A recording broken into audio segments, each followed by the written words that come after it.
Dira. Se. Aku dah buat hanya mai siko. Se. Hai Maya. Hai Maya. Nasi kaya itu juga kau. Aku izin nasi. Kalau nggak saya pun hoki buka ada kan dia buka pergi driver nak kaya pun bidai na ada mana di ice cream sahaja saat ini Dragon City dah ID amah itu dia ada aku itu mose aku itu driver ni ada mana kaya pun bidai na kan dia ada ye ngasih macam saya pun kau tu pergi ada kau di kanda ngasih sering saya ada tum nama ngasih tum dah semua ada tum nama kita jangan kelas antara yang mana apa thasi dia nak kau aduh tentu kita juga thuk lagi ini deh thuk lagi macam ada kau yang ujar ke lambi tak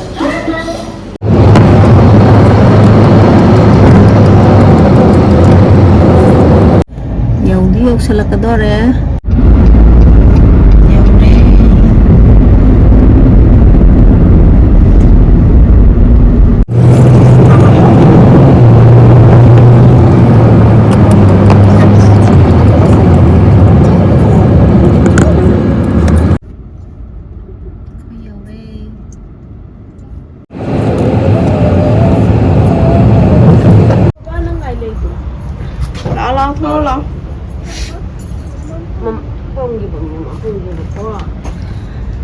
Lâu nó mà chả đun ta lạc tôi rồi em làm gì đó làm gì nè em mặc bagi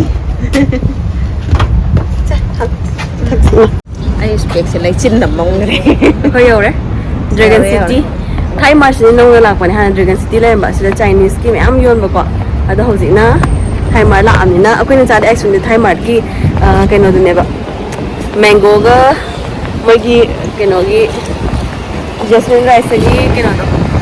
Ice cream pun ada ada. Yang memang perzaban. Mata ki magi tu. Perzaban. Asyik bayi sejauh ke dah mana macam kau mesti kau. Boleh, lain jam sen lagi le. Macam kau sedar. Tu. Perzaban ni memang. Dah jangan tahu. Jika sana auto le, auto tunggu sini menung dah.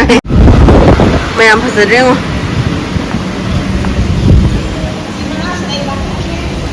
Phải giờ bên này. Ở bên đó chẳng cái gì Thai Mart này bố Kakalo. Chỉ thằng tụi nó mấy nè, hay là sống tới lên một đó. Bay đó.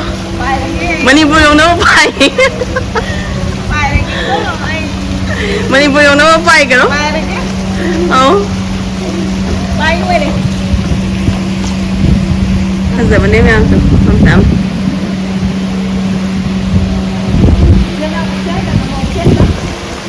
làm biết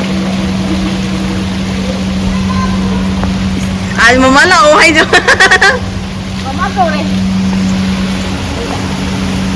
mama lau anak kan tanah hijau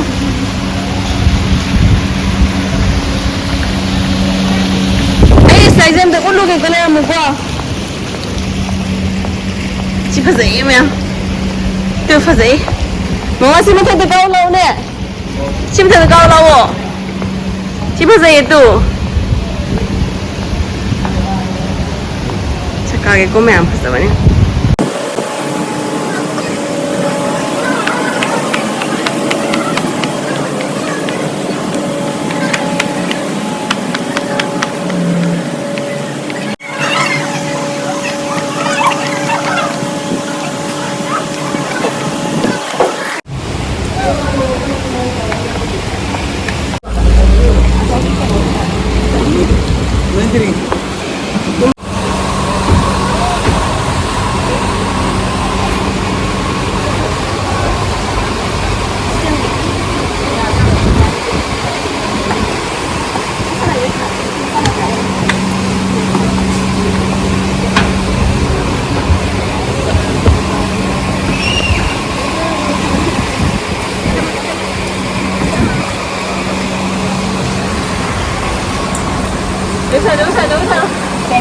Gắn sao đâu? Gì đó? Ơi. Không tiền hả? Gì đó?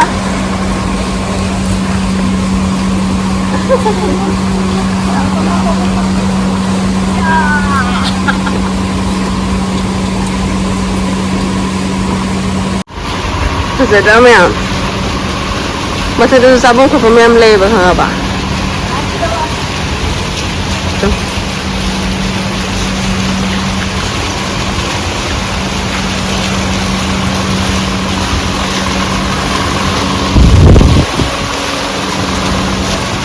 现在跟后头我们一起来的。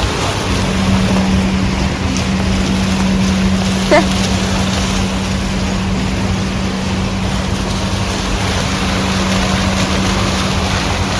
फजबने में यौने lazy फजदा अदो मोय मसुम Ben पोसे जों फजे याम light सिगने lazy गने याम फजबान दा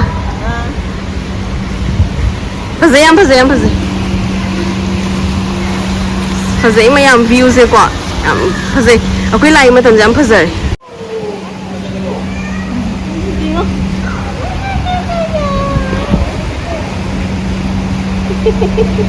lazy फजदरा ने आ Papa dia ngồi á, papa này photo nằm tôi đi ngó papa đó, post tao, papa nó photo nằm ghê á.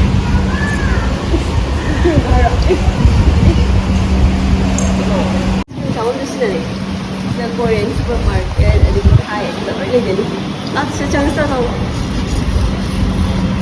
sẽ đi là không.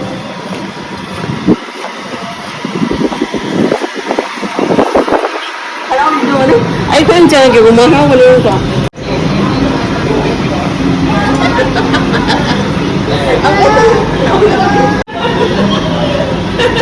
Ya veo, sí. Ano kêu? Ya lên con. Lá. Ice cream tea chứ. Ice cream mà có cái ice cream mà lấy vào quả. Rồi thì nó sẽ to.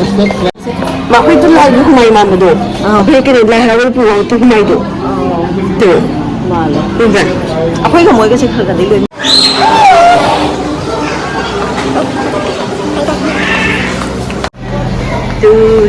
Tu mẹ em phải giúp mẹ vậy. Ở trong đó giống cái này mẹ em xong là cái này cái ice cream cho bên này. Mà xin trả đây sẽ có gì đâu. Xin. Hay có cái này chút nữa. Chậm mà đi.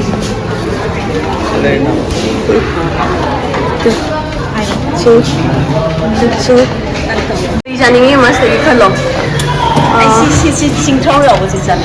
清炒类型。哎，都是清炒。其实挂的刚，其实这个那边苗人我那么好，你知道吗？好。给我看。好了。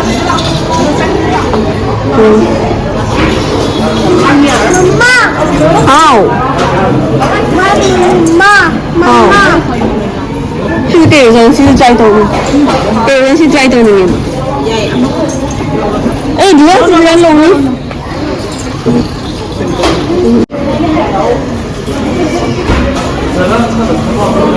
你我们试试，佢哋YouTube嗰個名烏嗰度你咪試試，繼續嘅坑啲嗰個，去話 record 嘅係嗰個，佢哋 YouTube 名烏嗰度，認識個妹識個米線嗰隻。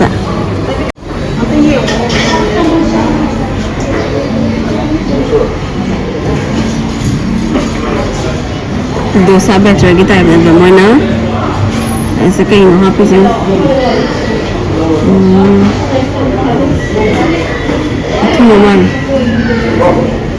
itu makan yang apa mana pak jadi juga cheese ka juga Nutella ka apa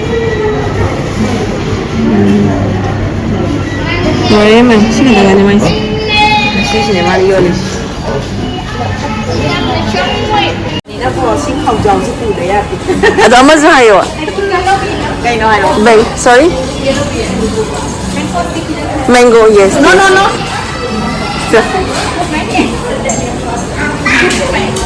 Sorry, I didn't get you.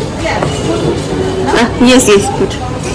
कोई दी Bangkok से अगर चाह फंग दोस्त ला चाहे है वो चलो ticket पैसा टिंग नदरे yes nasi 집에도 사타라게 나. 다들 얇대. Thank you. 야, 레이 하박들이. ngasi dito. Lay yaw di kay gino. Lay Ngau di lay habak bani. lay flower lay terba mo. Ngau di lay habak bani. ngasi lay habak. Ngau di satin habak tanya. Au satin jo habe. ngasi satin habak tanya kaya minta. Oh my god, ta hango. Ya. Nuai di lay du chang ning me tu si lay si ne ba ko. Akhoi na mu si lay si haba sai ba ji si lay phang da ba khang di. Nanti aku hang lah pun dia nong hang do bani satin dah habak jana. Satin dah Chumi bani li dana lay habak traman. ngasi lay ya. Oh my god. Oh my god, no. Đâu đi cho nó xịn. Aku iman là mình có thể cuma lagi cái lấy ra, lấy ra cái lọ mà đi, trả đâu rồi sẽ lọ. Ngai đâu. Cái qua khá hay đâu tao mày làm ta. Mình đi unboxing đâu à cái. Đó một cái chính thau lay đồ habak bane ba ko. Ado na si di yaw rotri.